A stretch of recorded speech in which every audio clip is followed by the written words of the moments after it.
اعوذ باللہ من الشیطان الرجیم بسم اللہ الرحمن الرحیم۔ قسط نمبر 1۔ حضرت امام عالی مقام رضی اللہ تعالیٰ عنہ کی ولادت کے ساتھ ہی آپ رضی اللہ تعالیٰ عنہ کی شہادت کی خبر مشہور ہو چکی۔ شیر خوارگی کے ایام میں حضور اقدس نبی کریم صلی اللہ علیہ وآلہ وسلم نے ام الفضل کو آپ رضی اللہ تعالیٰ عنہ کی شہادت کی خبر دی۔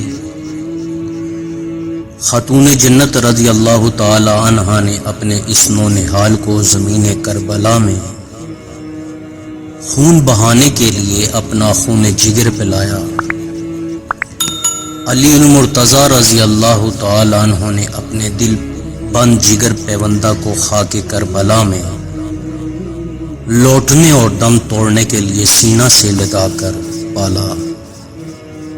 مصطفیٰ صلی اللہ علیہ وآلہ وسلم نے بیابان میں سوکھے خلق کٹوانے اور راہ خدا عز و جل میں مردانہ وار جان نظر کرنے کے لیے امام حسین رضی اللہ تعالیٰ عنہ کو اپنی آغوش رحمت میں تربیت فرمایا۔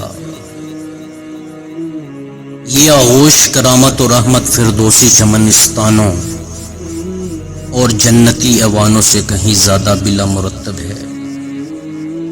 اس کے رتبے کی کیا نہایت اور جوش گود میں پرورش پائے، اس کی عزت کا کیا اندازہ۔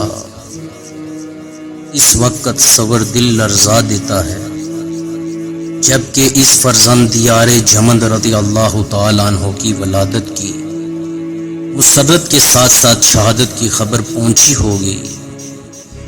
سید عالم صلی اللہ علیہ وآلہ وسلم کی چشمہ رحمت چشم نے اشکوں کے موتی برسا دیے ہوں گے۔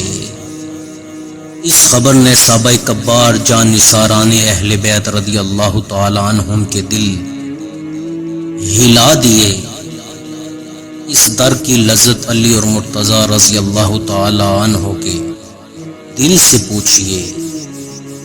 صدقہ و صفا کی امتحان گاہ میں سنت خلیل علیہ السلام ادا کر رہے ہیں۔